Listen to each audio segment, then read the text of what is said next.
16 साला बच्चे ने 3 दफा हमला कर दिया। मैंने उसे बच्चा समझा पर वो जवान निकला। जब मना करती तो वो मुझे एक चीज दिखाता, मैं मजबूर हो जाती और वो पूरी रात। मैं एक हसीन लड़की थी और अपने घर में अकेली रहती थी। एक दिन वो 16 साला लड़का मेरे पास आया और मुझसे ऐसी ख्वाहिश की जिसे सुनकर मेरी जान निकल गई। वो छोटा सा बच्चा इतनी बेबाकी से ये ख्वाहिश जाहिर करेगा मैंने कभी सोचा नहीं था, पर मैं क्या करती, मैं हसीन थी। पैसा मेरी जरूरत था। मैंने सोचा वो 16 साला बच्चा मेरा क्या बिगाड़ लेगा, ज्यादा से ज्यादा 5-7 मिनट ही टिक सकेगा, फिर मेरा तो दोनों तरफ से फायदा था। यही सोचकर उसकी बात मान ली कि वो अपनी ख्वाहिश पूरी कर ले। लेकिन जिससे मैंने बच्चा समझकर इजाजत दी थी उसने तो पूरी रात ही। मेरी उम्र 30 साल थी लेकिन मैं अपनी उम्र से कहीं ज्यादा छोटी लगती थी। मुझे पैसों की बहुत ज्यादा तलब रहती थी लेकिन कोई मदद ना करता क्योंकि मेरा शौहर बीमार रहता था। एक दिन मैं घर में अकेली थी और बिना दुपट्टे के ही काम कर रही थी जब एक 16 साल का लड़का हमारे घर में आया। जिन नजरों से वो मुझे देख रहा था मुझे समझ आ गया था कि वो क्या चाहता है। सलाम दुआ करने के बाद वो कहने लगा, मैडम मैं तन्हा हूँ और अकेले ही आपसे मामला तय करना चाहता हूँ। एक दफा देखें, मैं आपको शर्मिंदा नहीं करूंगा बल्कि आपकी जरूरत पर पूरा उतरूंगा।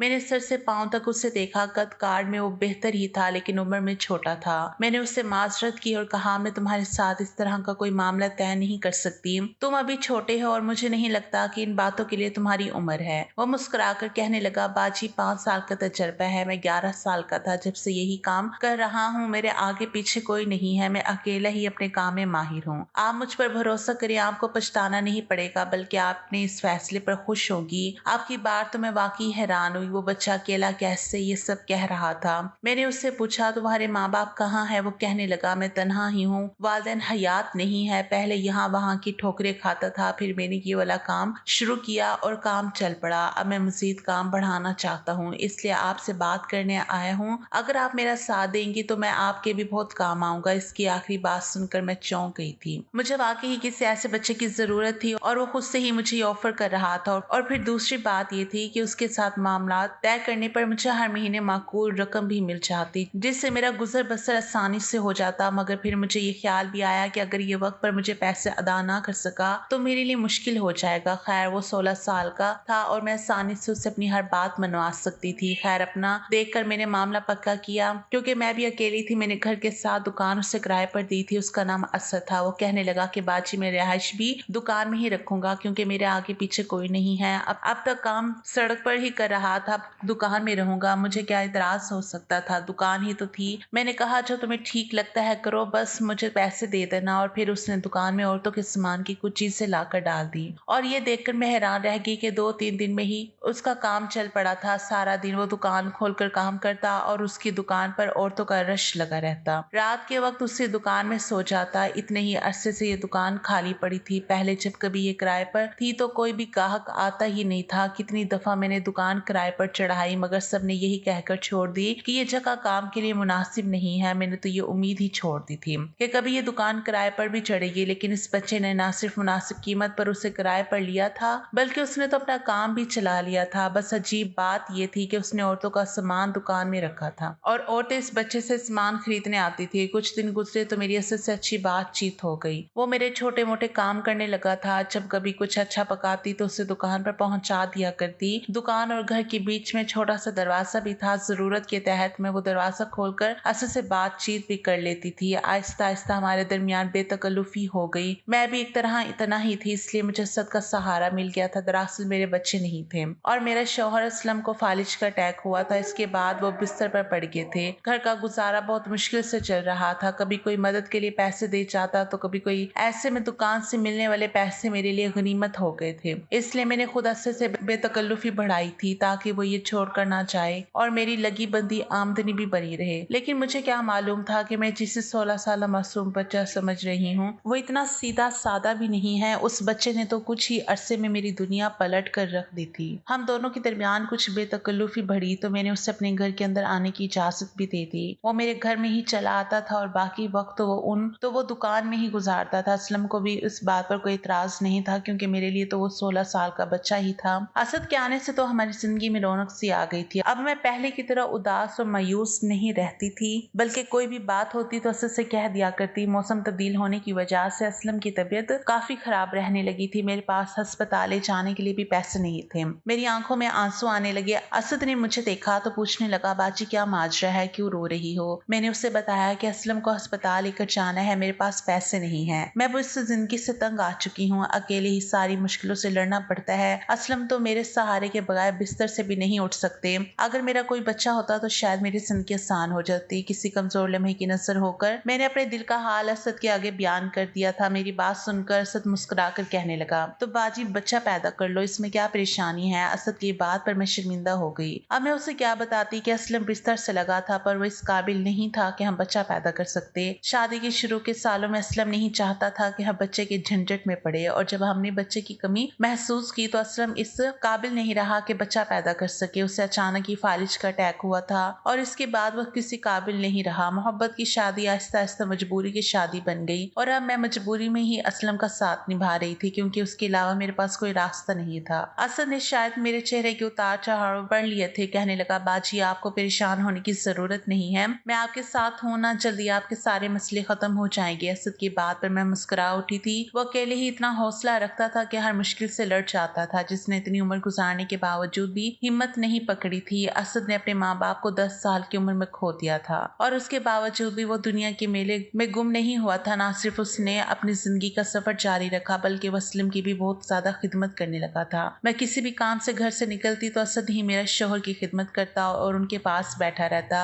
उन दोनों के दरमियान न जाने क्या बातचीत होती थी, लेकिन मुझे देखकर असद हमेशा खामोश हो जाता था। असद ने मुझसे वादा किया था कि वो मेरी हर कमी को दूर करेगा और उसके इस वादे पर मैं मुस्कुरा उठी थी। मैं बच्चा पैदा करना चाहती थी, अपनी जिंदगी में मुझे औलाद की कमी को पूरा करना था, लेकिन असद उसे भला कैसे पूरा कर सकता था? उसकी खुशी की खातिर मैंने मुस्कुराहट चेहरे पर सजाई थी और फिर इस बात को कुछ ही दिन गुजरे तो मुझे अपने अंदर तब्दीली महसूस होनी शुरू हो गई। मेरी तबीयत ज्यादा खराब हुई तो असद ने ही मुझे पैसे दिए और कहने लगा कि बाजी डॉक्टर को दिखा लो। उसके कहने पर मैं डॉक्टर के पास चली गई और वहां जाकर मुझ पर हैरत का पहाड़ टूटा जब मुझे पता चला कि मैं उम्मीद से हूँ। ये कैसे मुमकिन था? असलम में तो इतनी हिम्मत ही नहीं थी कि वो बाप बन सके, तो फिर मैं उम्मीद से कैसे हुई थी? मैं थर थर कांपती हाथों से रिपोर्ट पकड़े घर लौटी थी और जब मैंने यही बात घर आकर डरते डरते असलम को बताई तो वो मुस्कुरा कर कहने लगे कि हो सकता है कि मैं इस काबिल हो गया हूँ कि एक बच्चे का बाप बन सकूं। अगर खुदा ने हमें ये खुशखबरी सुनाई है तो इससे मुस्कुरा कर कबूल कर लो। असलम की बात पर मैं हैरान रह गई थी कि वाकई में असलम के बच्चे की माँ बनने वाली थी। ये बात ऐसी थी कि मुझे यकीन ही नहीं आ रहा था।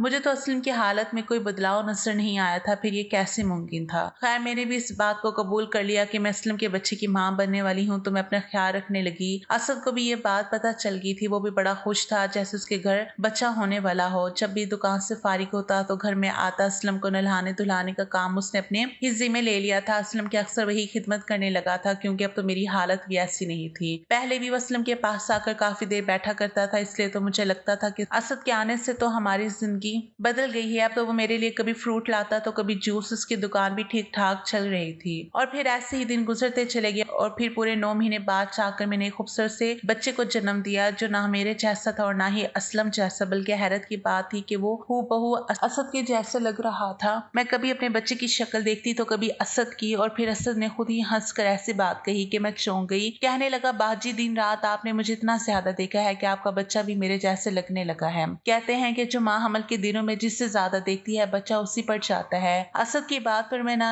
सिर्फ चौंकी बल्कि शर्मिंदा भी हुई। इतनी कम उम्री में ही उसे इन सब बातों की भी मालूमात थी। खैर मेरी गोद में बच्चा आ गया था। मेरी खुशी की इंतहा नहीं थी। मैं अपने बच्चे को लेकर घर आई तो जैसे मेरी जिंदगी में बाहर आ गई, लेकिन अब खर्चा पहले से भी ज्यादा बढ़ गया था। समझ नहीं आ रहा था कि यह खर्चा कैसे पूरा होगा। और फिर असद ने ही मुझे बच्चे के खर्चे के लिए भी पैसे देने शुरू कर दिए। मेरी और मेरे बच्चे की जिम्मेदारी उसने पूरी तरह उठा ली थी, बल्कि मेरी क्या असलम की भी। वो बिल्कुल भी गैर नहीं रहा था। मैं तो उसे छोटे भाइयों की तरह अजीज रखने लगी थी क्योंकि उसकी बदौलत हमारे हालात अच्छे हो गए थे। और फिर मेरा बच्चा 9 महीने का हुआ और मुझे पता चला कि मैं फिर उम्मीद से हूँ। मैं फिर से हैरान रह गई, इतनी जल्दी मैं दोबारा उम्मीद से कैसे हो गई थी, जबकि मेरी शादी को 10 साल होने वाले थे और अब तक एक दफा भी हामला नहीं हुई थी। मुझे डर लग रहा था कि मैं इतनी जल्दी दूसरे बच्चे की जिम्मेदारी कैसे उठाऊंगी। मेरा तो पहला बच्चा ही छोटा था और फिर असलम की जिम्मेदारी अलग से उठा ली। इसी परेशानी में थी कि असलम ने मुझे समझाया और कहने लगे कि जब खुदा की तरफ से फिर से नेमत मिल रही है तो इनकार ना करो और इससे ले लो। जहाँ पहला बच्चा पैदा होकर हमारे पास आ गया है वही दूसरा भी आ जाएगा। मैंने सर झुकाकर उससे कहा कि हमारी जिम्मेदारी असद के कांधों पर है। जो हमारा कुछ नहीं लगता, अब ये बच्चा आएगा तो उसका खर्चा भी असद के कांधों पर आ जाएगा। खैर मेरा दूसरा बच्चा भी इस दुनिया में आ गया। मैं 2 बच्चों में इस कदर मसरूफ हो गई कि मुझे असलम का ख्याल रखने की फुर्सत ही नहीं होती। उन्हें तो असद ने ही पूरी तरह संभाल लिया था। वक्त बहुत तेजी से गुजर रहा था। तो मेरा और असद का साथ इस कदर दोस्ताना था कि हम एक दूसरे से दिल की हर बात कहने लगे थे। मैं सारा सारा दिन बच्चों के पीछे पागल होती और रात को थक हार कर गहरी नींद सो जाती थी। असद अक्सर रात को मेरे बच्चे संभालने के लिए जागा करता था और वो उन्हें अपने साथ सुला लेता था।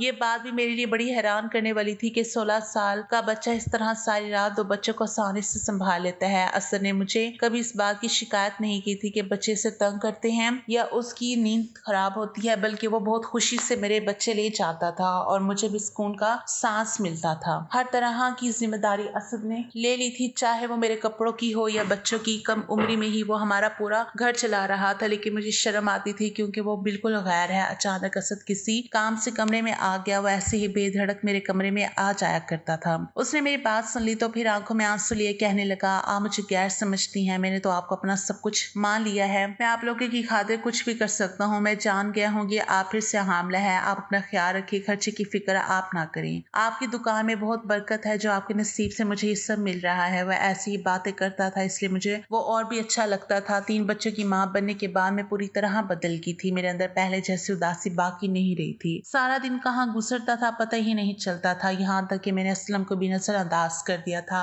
एक रात मेरे तीनों बच्चे बहुत ज्यादा तंग कर रहे थे तो असद आ गया। वो कहने लगा, बाजी ने मुझे दे दे और आप सुकून से सो जाए। मैंने खुशी खुशी बच्चे असद को पकड़ा दिए। वो हमेशा की तरह मेरे लिए दूध लेकर आया था। मेरी तरफ दूध का गिलास बढ़ाकर कहने लगा, अपना ख्याल रखा करें। मैंने दूध का गिलास पकड़ा और असद का शुक्रिया अदा किया। वो बच्चों को लेकर चला गया। इत्तेफाक ये हुआ कि मेरे हाथ से दूध का गिलास छूटकर नीचे गिर गया और फिर मेरा काम बढ़ गया। मैंने दोबारा से कमरा साफ किया और सफाई करके बिस्तर पर लेट गई। कुछ ही देर गुजरी थी कि मुझे ऐसा महसूस हुआ जैसे कोई मेरे कमरे में मौजूद हो। मेरी आंख लगी थी, ऐसा लग रहा था जैसे कोई चोर आया हो। और फिर मुझे अपने बिस्तर के करीब किसी का एहसास हुआ। किसी ने मेरे वजूद के साथ खेलने की कोशिश की तो मैं उठकर बैठ गई और चीखने चलाने लगी। मेरी चीखों की आवाज पर असद की भी आंख खुल गई। मैंने जल्दी से कमरे की लाइट जलाई तो उसे देखकर मेरे रोंगटे खड़े हो गए कि हमारे ही मोहल्ले का एक आदमी ऊपर झुकने के लिए मेरे पास खड़ा था। मैं तो उसे देखकर ही दंग रह गई थी। पहले तो वो शर्मिंदा हुआ, फिर कहने लगा, बाजी मैंने कुछ नहीं किया। आपके शौहर ने मुझे खुद इजाजत दी थी तो मैं हर रात आपका सौदा करता, इसलिए मैं कोई ना कोई गाहक ढूंढता और सौदा करता और पैसे ले लेता और फिर यही पैसे आप लोगों पर खर्च कर देता। दरअसल घर के हाल की वजह से असलम भाई बहुत परेशान थे और वो किसी तरह इस परेशानी को खत्म करना चाहते थे। और जब उन्हें पता चला कि मैं औरतों की खरीदो फरोख्त का काम करता हूँ तो उन्होंने खुद मुझे इस बात की इजाजत दी। मेरी चीखों की आवाज पर असद भी दौड़ता हुआ चला आया था। असद को देखकर वो आदमी कहने लगा, असद तुम कह रहे थे कि ये होश में नहीं होगी, मैं आसानी से अपनी ख्वाहिश पूरी कर सकता हूँ, लेकिन ये तो जाग रही है। उस आदमी की बात सुनकर मेरे कदमों तले से जमीन निकल गई थी। असद भी घबरा कर मेरी तरफ देखने लगा। मुझे समझ नहीं आ रहा था ये क्या माजरा है। वो आदमी गुस्से में बस उनको गालियां देते हुए निकल गया था और मैंने नफरत से उससे पूछा था, ये सब क्या है। तब जाकर असद ने मुझे कहा, आपके शोहर के पास इतने पैसे नहीं थे कि वो इस घर को चला सकते, इसलिए उन्होंने मुझे मजबूर किया कि मैं आपका सौदा कर दिया करूं। इसलिए जब कोई गाहक मिलता तो मैं आपके बच्चों को ले जाता और नींद की दवा दूध में डालकर आपको दे देता। आप सो जाती और गाहक का आपको इस्तेमाल करके चला जाता। ये तीनों बच्चे भी किसी न किसी गाहक के ही हैं, क्योंकि असलम भाई तो बाप बनने की सलाहियत नहीं रखते। मैंने आपके साथ कुछ गलत नहीं किया। जो आपके शौहर ने कहा मैंने वही किया। मैंने आपको इसकी मर्जी से ही बेचा है। असद की बात सुनकर मेरे रोंगटे खड़े हो गए थे। मैंने हैरत से पलट कर असलम को देखा तो वो नजर चुरा गए। फिर खुद ये कहने लगे कि मेरी बीमारी की वजह से घर के हालात खराब हो गए, मैं तुम्हें औलाद भी नहीं दे सका। खाने के लाले पड़ने लगे थे। ये सब देखकर मेरा दिल चलता था, मैं कुछ नहीं कर रहा था। इसलिए जब मुझे अंदाजा हुआ कि असद कैसा काम करता है तो मैंने खुद इससे कहा कि यह रात तुम्हें किसी न किसी को बेच दिया करे। मैं तो खुद नींद की दवाइयां लेकर सोता था, इसलिए मुझे कुछ पता नहीं चलता था। असद ही किसी गाहक को लाता और फिर सुबह होने से पहले गाहक लौट जाता। बच्चे होने से तुम खुश हो गए, हमारे घर के हालात तो बदल गए और मैं बस इतना ही चाहता था। असलम की बात सुनकर मैंने अपना सर पकड़ लिया था। मुझे यकीन नहीं आ रहा था कि मेरे शौहर ने मुझ पर इतना बड़ा जुल्म किया है घर के हालात को बदलने के लिए और मेरी गोद को भरने के लिए। असद के साथ मिलकर उसने मेरे ही वजूद का सौदा किया है। मैं ज़ारों की तार रोने लगी थी। जब रोते रोते कुछ संभली तो मैंने असद के आगे हाथ जोड़ दिया और कहा कि हमारी जिंदगी से चले जाओ। तुम्हारे आने से पहले वो फाके जरूर काटे थे, लेकिन मेरे शौहर ने कभी मेरी इज्जत का सौदा नहीं किया था, ना ही उनके दिल में कभी ऐसा कोई ख्याल आया था। यकीनन ये सब तुम्हारी पढ़ाई हुई पट्टी है। मुझे समझ आ गया है कि तुमने औरतों की खास दुकान क्यों खोली थी। इस बहाने तुम औरतों की मजबूरियों का सौदा करते हो। मैंने असद को फौरन दुकान खाली करने का कह दिया। उसकी गोद से अपने बच्चे लिए थे। मेरे छोटे छोटे 3 बच्चे मेरे सामने थे जिनके बाप का मुझे इल्म नहीं था। मुझे तो अपने आप पर अफसोस था। मैं किस कदर बेवकूफ़ निकली थी जो ये जान नहीं पाई थी कि ये बच्चे मेरे शौहर के नहीं हैं। क्यों मैं इन दोनों मर्दों के हाथ बेवकूफ़ बन गई थी। मेरा मुजरिम सिर्फ असद नहीं था बल्कि असलम भी था, लेकिन मैं क्या करती, मैं असलम के निकाह में थी, इसलिए मैंने मजबूरी के नाते इनके साथ गुजारा शुरू कर दिया। असद दुकान छोड़कर चला गया था। मैंने उसी दुकान में कुछ जमा शुदा पैसे से औरतों का सामान डाल दिया और खुद वो दुकान चलाने लगी। गाहक तो पहले ही बन चुके थे, इसलिए मेरी दुकान चल गई और गुजारा होने लगा। मैंने अपने बच्चे को सीने से लगा लिया है क्योंकि ये मेरे बच्चे हैं। इनका बाप कौन है मैं नहीं जानती, मगर मैंने इन्हें पैदा किया है, इसलिए इनके लिए मेरे दिल में मोहब्बत कम नहीं हुई। आप लोग बताएं जो मेरे साथ हुआ क्या वो सही है? क्या मेरे शोहर को यह हरकत करनी चाहिए थी? क्या घर के हालात सुधारने के लिए कोई मर्द अपनी औरत की इज्जत का सौदा कर सकता है? क्या मुझे अपनी औलाद को छोड़ देना चाहिए? क्या आजकल के दौर में किसी भी उम्र में यह जवान लड़के पर भरोसा करना चाहिए? कमेंट बॉक्स में अपनी राय का इजहार लाजमी कीजिएगा। शुक्रिया। अल्लाह हाफिज।